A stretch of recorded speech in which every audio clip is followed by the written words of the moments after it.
so painful.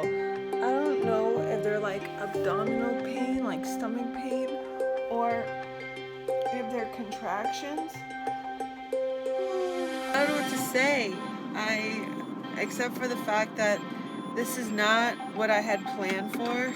I was falling asleep and they gave me medicine to get better.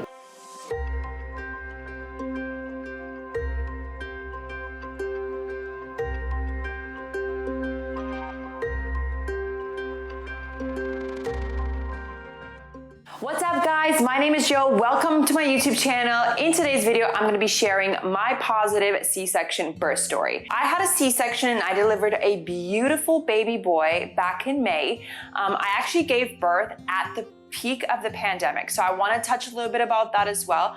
But I mainly wanna focus on my positive cesarean birth story and kind of how I got there, what my experience was like, and how it all unfolded. So around week 30, I didn't know that I was supposed to go for my last big scan.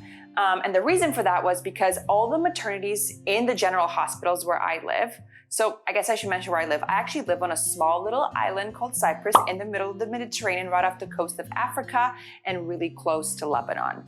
Around week 30, this was like end of March, I didn't know that I was supposed to go for my last big scan. And the maternity in the general hospital, or the state hospital as you would call it, closed. So I was automatically referred to certain clinics, like private clinics that were working with the general hospital. So here I am going to a completely new clinic. I don't know the doctor, I don't know anybody, I don't know the midwives, nothing. I'm there to do my test, my big scan, and I'm obviously asking questions about delivering in their clinic. And the doctor says to me that unfortunately, because of the circumstances of COVID, I will not be able to have my partner in the clinic with me. I won't be able to have him during the delivery. I won't be able to have him even after post-delivery. Basically, he'll just be there to take me home. I was so depressed after hearing these news. I cried and cried and cried, and I just was so angry with the world. I felt like everything was crashing down. I was so terrified. There was no way that I could do this alone for the first time. So I was so adamant on finding another doctor. A couple weeks later, I find another doctor and I go visit him. The same thing, didn't like it, same story, partner not allowed in, terrifying, terrifying, terrifying. Fast forward, another week later, I ended up finding a great OBGYN, bless her, through a contact that I actually got from a nonprofit organization here in Cyprus called Birth Forward. And she put me in contact with her OBGYN, who actually ended up being mine.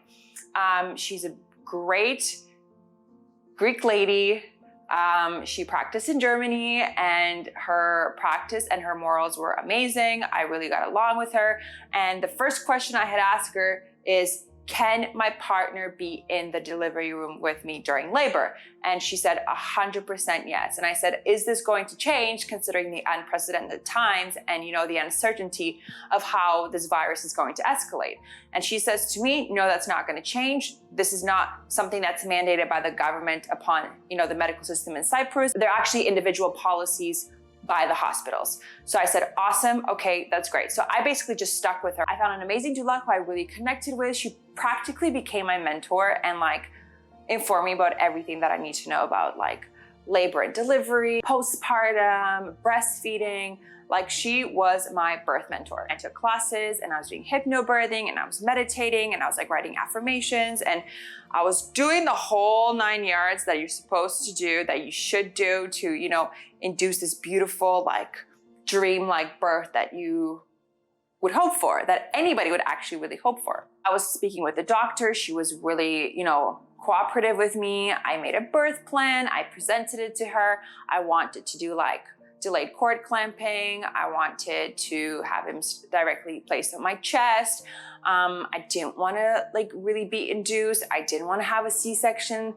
I didn't want to have any of the medical interventions that would, not comply with having a natural birth. Because I was really adamant on delivering my child naturally, because I just really felt that I needed to do that in order to feel like a mom, like a woman. Now looking back, with what I know, I can comfortably say that no matter what way you deliver your baby, it doesn't make you any less of a woman. So that was a little bit of a silly thinking process for me, but I didn't know. Let's fast forward to 40 weeks pregnant, which was actually my supposed due date. Now, a really high percentage of women don't actually deliver on their estimated due date. It's just an estimation because everybody's body's different, everybody functions differently, the baby's growing differently. I just had a feeling that I was going to be late. So 40 weeks comes around and I have zero signs of ever going into labor. No contractions, never even experienced a Braxton Hicks, didn't lose my mucus plug yet, nothing. So obviously I go for my checkup and I'm speaking with the doctor. I'm so not opened or dilated that she can't do any membrane sweep or anything like that. So she said to me, once you turn 40 weeks, if you don't go into labor by then, we will have to closely monitor you every 3 days. So that means I would have to go in for an appointment every 3 days up until I actually deliver my baby.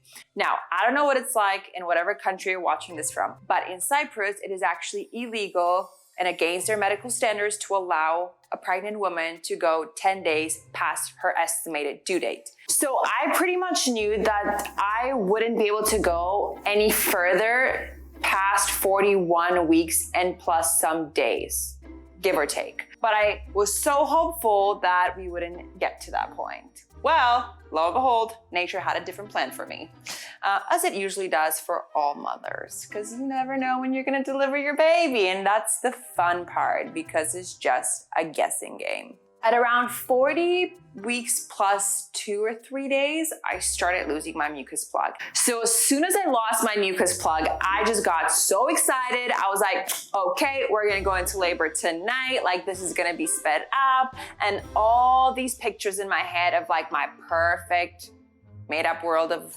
delivering babies just started unfolding. And I don't know if it was like the placebo effect because I actually did start feeling a little bit of like Braxton Hicks, I guess, which is really odd because I didn't feel them like the weeks coming up to 40 weeks, but I think I felt them at 40 something weeks. I'm not sure. I felt some weird pain down there, which felt like pressure and like cramping. But it wasn't really, really painful. I was like breathing through them, but they weren't coming really often. So I knew that it wasn't like the real deal. I was feeling so uncomfortable at 40 weeks plus 4 or 5 days.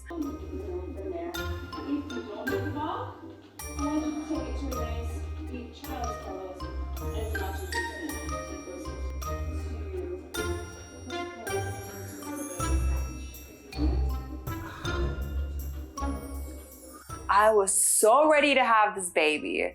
I was so huge, I could hardly move around. I was withholding so much water weight. It was unbelievable. I was massive.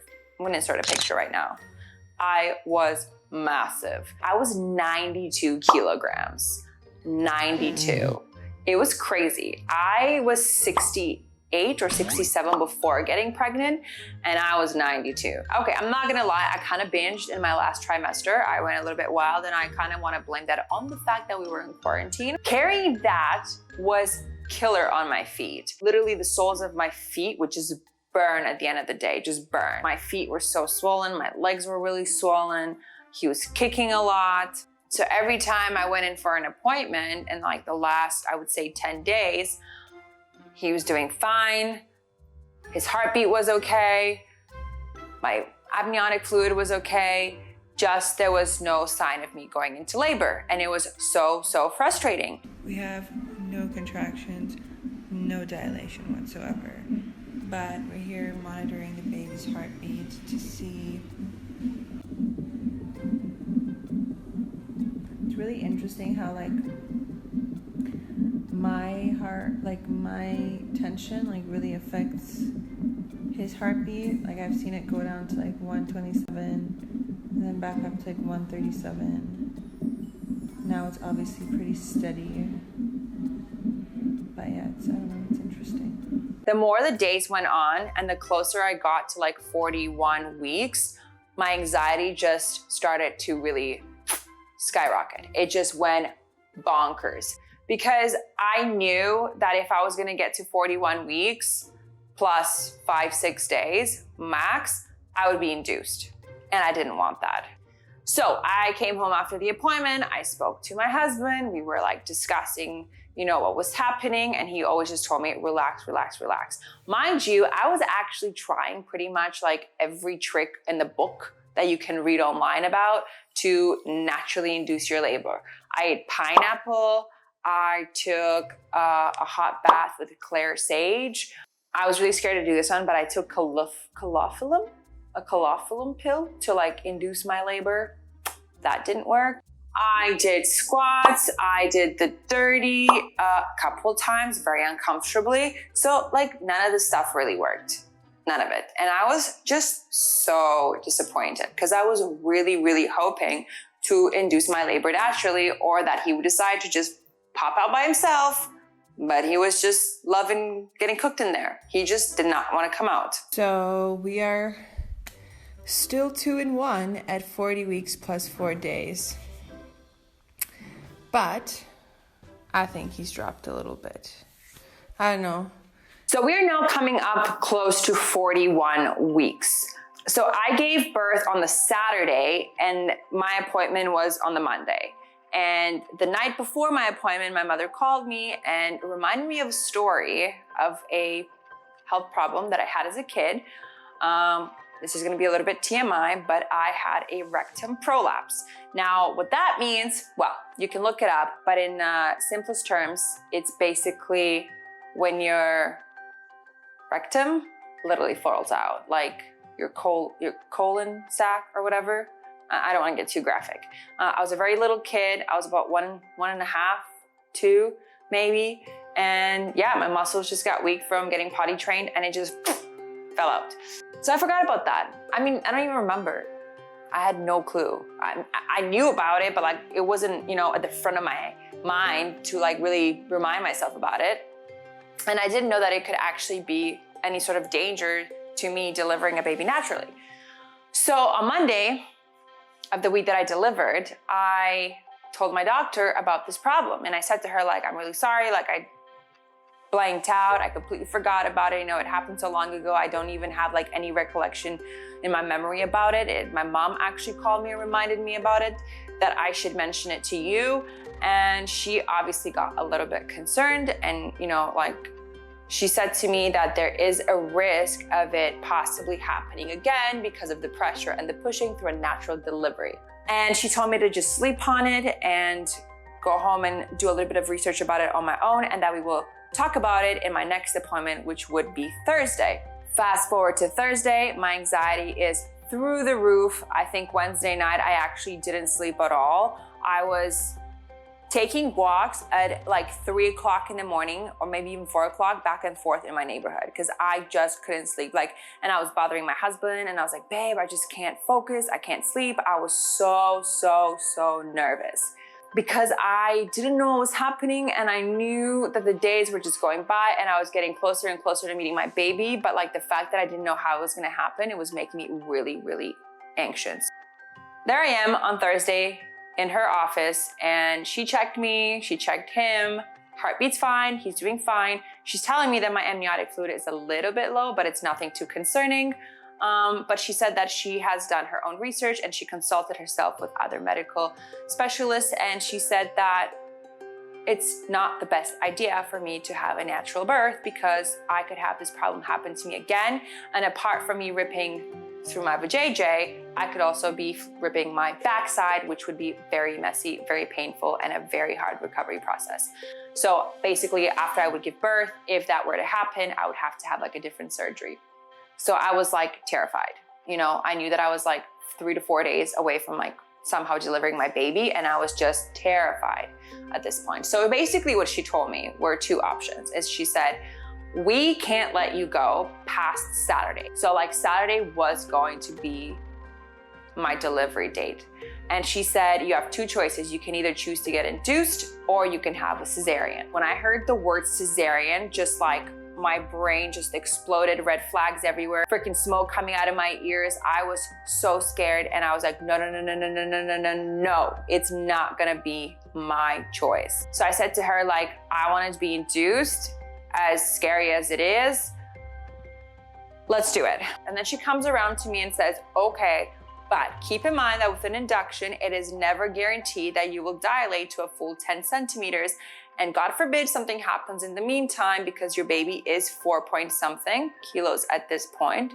He was like, I think when she read him last, he was like 4,250 grams or something like that. Now, the ultrasounds aren't really accurate. They're always like give or take 200 grams. So I knew that it wasn't like exactly on the dot, but I knew that I had a big baby. So she said C-section or induction. And I was like, oh my God, like I have to make a decision right now. Luckily, she told me to go home and sleep on it that night and call her on Friday to make a decision for Saturday. I walked out of that room a freaking mess. I was bawling my eyes out. I was so anxious. I was like shaking. I like didn't know how to control my emotions. I was terrified. I was angry that nothing was going to plan. So I took all of Thursday night and Friday morning to really like consult with my family, talk to my husband, and really think about the two options that I had in front of me. And after much consideration, we both decided that having a cesarean would be much better for me, because it wasn't guaranteed that I was going to dilate fully to 10 centimeters, and especially with an induction, because it is not a natural birth. Your contractions are like 10 times as strong, and the pushing is more forced, therefore putting more pressure on you down there. So there was more of a chance of me ending up with that awful thing happening again. And if I wouldn't dilate, and if something would go wrong, I would end up in an emergency C-section anyways, which would be really hard to mentally deal with, because when it's your first delivery, nothing is going to plan.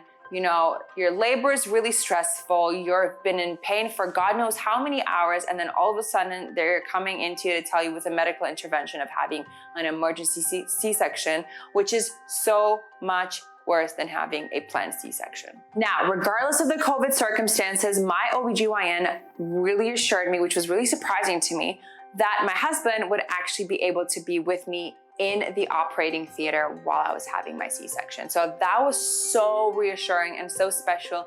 And it gave me so much peace, because I was so terrified of having literally a proper surgery. Like, I don't know if you guys realize, but cesareans are real complicated, not complicated, but they're real abdominal surgeries. The 7 layers include the following, and this can give you a bit of a visualization. The skin is the first, which you have your little zipper here first. And then after the skin is the fat layer. The fat layer can look sometimes white or even yellowish. Through the fat layer, you then have the fascia. And this often does look white. It's stretched out and thin. Through there, we then get to the muscle layer. And the muscle layer is not cut, but separated in that direction. We then get to the perineum, again in the vertical. You then reach the uterus. And obviously inside the uterus is where the baby is. The bladder, in front but lower, needs to be pushed out of the way slightly, and then the incision made to the lower uterine section. Once through the lower uterine section, you'll then identify the bag of waters, and the baby can often be seen through those. The bag of waters are small incisions made, and you may even hear some of the suctioning of the fluid being taken up by the suction, so that then can be made way for the baby. I was really relieved that he could be in the operating theater with me while I was delivering the baby via C-section, and also he was able to stay and recover with me for the 2 days until I would be, allowed to go home. So Saturday morning comes around. We were scheduled for 8 a.m. we woke up and I wasn't allowed to eat anything. I'm not sure if I was allowed to drink anything. I think I was allowed to drink a little bit of water, but I wasn't allowed to have any food whatsoever. I remember that we stopped to buy my husband deodorant for some reason. That was like really random. So that made us like about 15 minutes late, which kind of made me more anxious because I just really didn't want to be late for this appointment, for this surgery. Good morning. We are on our way to the clinic to meet our baby boy Noah. Oh god, my face is so swollen. I didn't really sleep last night. So things didn't really pan out as I expected or as I've wished. It looks like I'm gonna be having a C-section delivery today. But it's okay, I've accepted it and I'm positive and I trust that maybe this is just how God wanted it to be for our first baby. So yeah, I'm just really, I don't know. I'm nervous, I'm scared. I'm documenting my feelings now. Say something. We are late.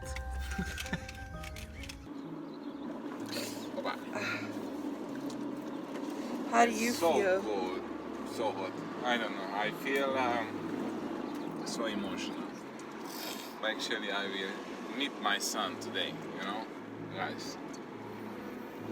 It's a huge thing. I don't know how to explain in camera now. It's absolutely an It's for amazing you, so you feeling. can watch it back, and so that no one can watch it back. You know, like I wish my mom would have been able to record the day I was born and talk about like how she was feeling and you know how They didn't have a camera that time. Either way, how you're coming, Noah, we're really excited to meet you. Alright, well, I don't really know what else to say other than the fact that I'm nervous, I'm excited, I have mixed feelings. I want to meet my baby. I'm scared because I'm not like really great with kids. They kind of scare me. So I really hope my maternal instincts like hidden right away because they need to. I don't have a choice. Right? You will be very good friend with your son. I don't need to be a friend. I need to be a mom. We will be a great parents, baby. That is my words. Okay. So we get to the hospital around 8:15 and I was so nervous, I was shaking. And I remember they had just opened the door. The security was like, he let me in, but my husband still wasn't allowed in. And I was like freaking out at this point because I was like, oh my God, did something change overnight? Like, what is happening? So I walked through the corridors, I walked through the main lobby, I find my doctor. So I was like, oh my God, like, is my husband allowed to come in? And she's like, relax, like first we have to prep you, to check you in, to take your paperwork, and then he can come in. So I was like, okay, I was relieved. But as soon as I walked into one of the medical rooms, I just got so terrified. Just seeing the machines, just seeing the bed, seeing like the monitors just freaked me out so much. Like, mind you, I've never really had any medical procedures done in my whole entire life. I've never broken an arm or a leg. I've never really been to the hospital. And this was literally my first time and I was terrified. And they were really quick about it. So I got into the room, I checked in, put my bags down. One of the nurses came to me and she said, can you please change your clothes? She gave me a gown. They started to assess me and she said, can you please prepare like the baby's clothes that you know, want to have him in as soon as he's born. And like, that's when it clicked for me. I was like, oh my God, this is literally happening like right now. Like there is no backing out. There's no more waiting. Like he's coming. Like this, we're doing this. We're actually doing this. And I just started to cry, just bawl my eyes out. And my husband was there and he was like trying to calm me down. And he's like, babe, it's gonna be okay. Like, calm down, breathe. So I remember I changed into the gown and then they took me to the operating theater and everything was just like so bright, steel cabinets everywhere, monitors, IVs, you know, the whole shebang. And they put me to sit on the operating table, which had like, it was kind of like a T because you had to put like your arms out. And my doctor came and she took my hands and she prepped me and she said, okay, we're going to do the spinal. This is what it's gonna feel like. She basically like walked me through the whole thing. And as she was telling me this, I didn't realize, but the anesthesiologist was literally behind me prepping me. So like he put, you know, this plastic covering and he was getting ready to put the needle in. And she literally goes, okay, and now the needle is going to go in your back and you're gonna have to sit very still. And I am terrified of needles. Like I hate any type of shots or injections or anything like that. And I was terrified and I just felt the, you know, like a bee when it stings you, but it's like a lot harder. So I just felt it go into my back and I just like twitched a little bit, but she like held me so strongly and I just literally dug my fingernails into her arms and I was like, I'm really sorry that I'm doing this, but I'm so scared. And she's like, calm down, it's okay. You know, in about like 30 seconds to a minute max, you won't feel your lower half anymore. And that was so scary. Honestly, getting a spinal was the weirdest sensation I have ever felt. So I don't know what the medical terms are for this, but basically when you get a spinal, your whole body just kind of goes into a little bit of a shock. And you just feel like yourself going down. And so I remember right after I got the spinal, she's still holding me and they're like slowly turning me onto my back and like laying me down. And slowly I could feel that my sensations in my lower half of my body were disappearing. It was very, very odd feeling. But along with that came nausea. I started feeling really nauseous. I felt like I wanted to just puke right then and there. I felt like my throat was really dry and I was like kind of dry coughing, which was really odd. I was really thirsty. I felt really dizzy. And these were all things that I had no clue would happen. So these actually freaked me out more than anything else.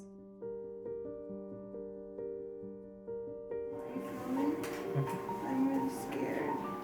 It was really scary. I like got really dizzy and then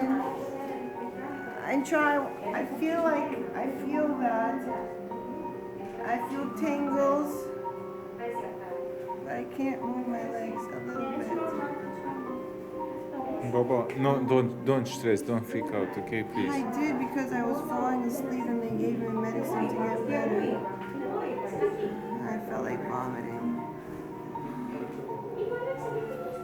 Hey, you okay? You okay? I'm scared. You okay? Can you hold my hand? Can you hold my hand? I'm thirsty, but I can't have any water. She's thirsty. But I can't have one. It's coming. It's water like, coming. okay. Yeah, so as you can tell, like my face literally looked like I was dead. Like, I don't know what happens, but I guess like the blood flow just changed and I don't know. It's really disturbing to see. And I was shocked when I watched the footage back because I didn't realize that I looked like that. I literally looked dead. And funny enough, I was so scared because I had read stories online and I knew of other people's experiences that sometimes the anesthesia doesn't kick in properly. And you can actually feel them cutting you. So I was so adamant on asking her, like, please pinch me. I need to know that I can't feel nothing. Okay, do you feel better? Are you ready? I feel better now, Okay, but I feel tingles in my legs. it's normal. Listen, Can you pinch me to see if I feel pain? we are doing it anyway. Look, you're going to feel this. And when the baby's coming out, you're going to feel pushing here, like when you push for the delivery, you know? No, I don't know. Yes, but I understand what you're yes, saying. the baby has to come out with pushing, either from down there or from the C-section. We are pushing. Okay, you will feel the pushing, but no pain. You will feel here that we are doing something, but no pain. Any pressure in the nose? Here, pushing.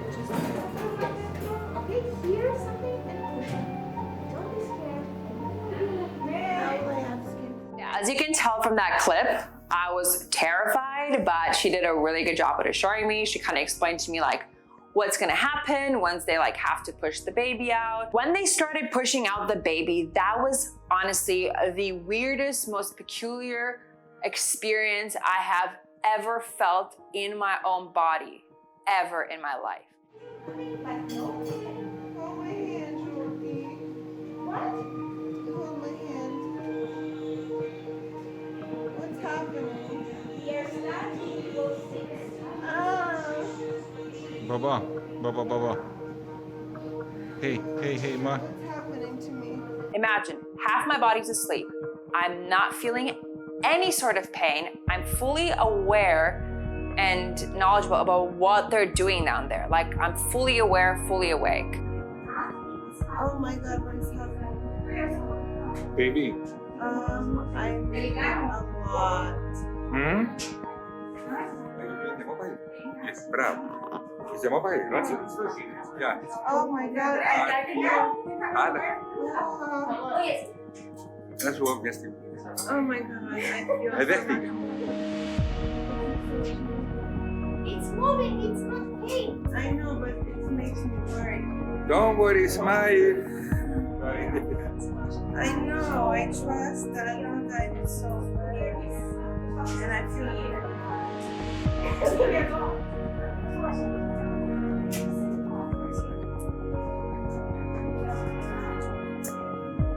this is the weirdest thing I've ever done. You're doing very well. Yeah. Some people do that, they cry. Yeah. A lot. Everyone is really supportive, so that's fine. But I can't feel any pain, but I'm feeling this pressure and this pushing, and they were like pushing the baby so hard that like the whole table was shaking and I was shaking. And in the clip that you're about to watch, you can actually hear me making some really odd noises because I was just terrified, scared, anxious. I didn't know what to feel.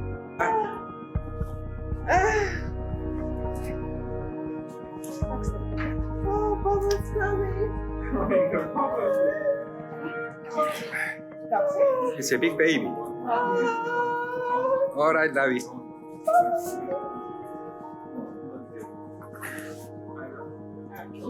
There you go.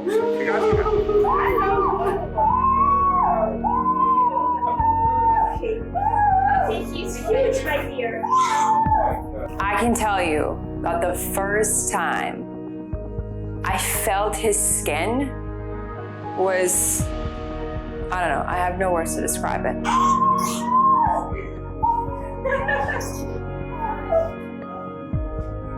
Very nice.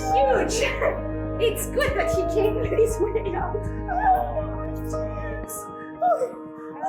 Congratulations. You did very well. Hello. Open the eyes. Okay, look, smiling. Oh my God. Okay, we are giving him to the pediatrician. I just remember the feeling, the sensation, the smell, the sounds, everything so clearly. It was crazy. And I couldn't believe that this huge baby literally came out of me within like minutes, seconds, maybe even, I don't know. I was so overwhelmed with so many different emotions. I couldn't cry. It was so odd, but I just had no tears. But it was okay because as soon as he was delivered, you know, everybody was like really positive and they were trying to get my spirits back up because like I was kind of falling in and out of it and I was kind of really scared. Like I was so excited about, you know, giving birth to my child, but I just felt so weak. So I remember that the pediatrician took the baby to the next room to have him weighed and, you know, really do the whole checkup. And my husband, of course, went right with her. Like the baby was never alone at any time.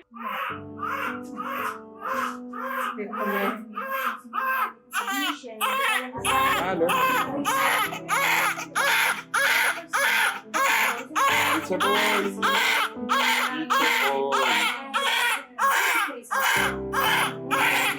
So the next thing I remember is him coming back into the operating theater with the pediatrician and baby Noah. There you go. And a family photo with the daddy. Bravo.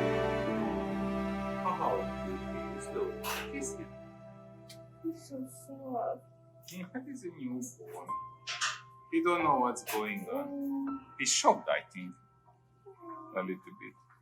He was Beautiful crying. eyes. Ah.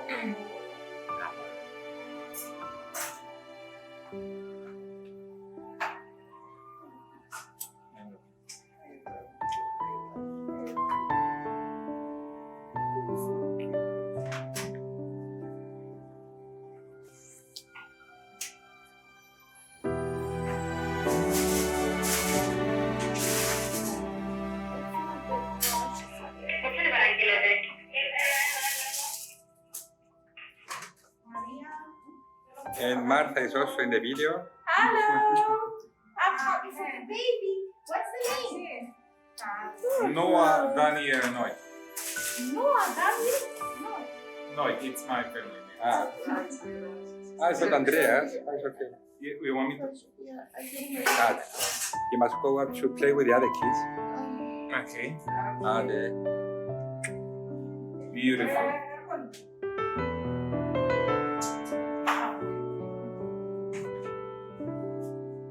Let's go.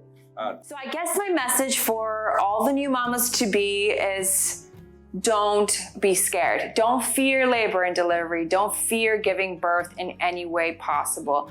Don't fear it because you're literally built to do this. And it doesn't matter what way you deliver your child. It doesn't make you any less of a woman or any less of a mother because you rock, like you are amazing. You just brought life into this world and that is crazy. Giving birth, it is like the greatest thing you can do. And whether it's via vaginally or C-section, it doesn't matter because as long as you and the baby are safe, that's all that matters. If you made it to the end of my video and you really enjoyed my birth story, please don't forget to give this video a big thumbs up and also subscribe to my channel and hit the notification bell below so you can get notified when I post new videos. I don't know when that's gonna be, but if you wanna follow me on my daily journey, you can follow me on Instagram, right down here, and you can see my daily stories with my beautiful son named Noah and my family and our life here in Cyprus. So yeah, until next time, take care, lovelies.